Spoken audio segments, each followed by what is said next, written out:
पुण्यातील एनसीबी नगरसेवकांनी जय पवार यांच्याकडे नाराजी व्यक्त केली। आम्हाला निधी दिला जात नाही, सर्वसाधारण सभेत बोलू दिलं जात नाही। अजित पवार विरोधकांनाही समान निधी देत होते। विरोधी पक्षनेते निलेश निकम यांनी हे वक्तव्य केले।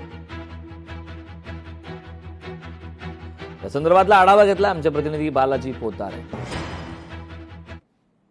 राष्ट्रवादीचे नेते जय पवार यांनी काल पुणे आणि पिंपरी चिंचवडमधल्या नगरसेवकांची बैठक घेतली आहे। खरं तर अजितदादा पवार यांच्यानंतर ही महापालिकेतली बैठक जी आहे ती झालेली आहे। आपल्यासोबत विरोधी पक्षनेते निलेश निकम आहेत। काय नेमकं बैठकीचं स्वरूप होतं? खूप दिवसांनी ही सगळी बैठक पाहायला मिळते।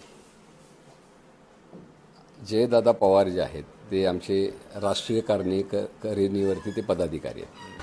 त्यांना पक्ष संघटनेमधील आपले नगरसेवक पुणे शहरातील आणि पिंपरी चिंचवडचे त्यांना एकत्रित संवाद साधायचा होता आणि त्या दृष्टिकोनातून त्यांनी ही बैठक आयोजित केलेली होती।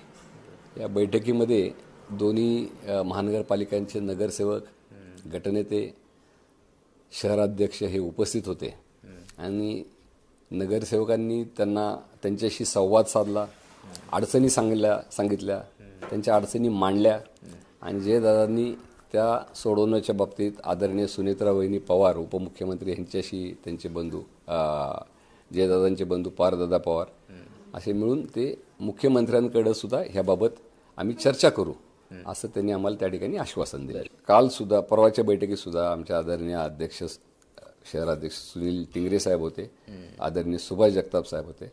त्या ठिकाणी स्पष्टपणे सगळ्यांनी हे केलं की आपल्याला मॅन्डेट विरोधात बसण्याचं आहे, पुणेकरांनी दिलं आणि आपण विरोधाची धार चांगली तीव्र करून पुणेकरांचे प्रश्न त्या ठिकाणी मांडण्याच्या बाबत आपण भूमिका घेऊ।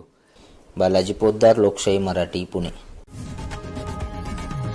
लोकशाही मराठी ऐका, पहा, जागरूक रहा।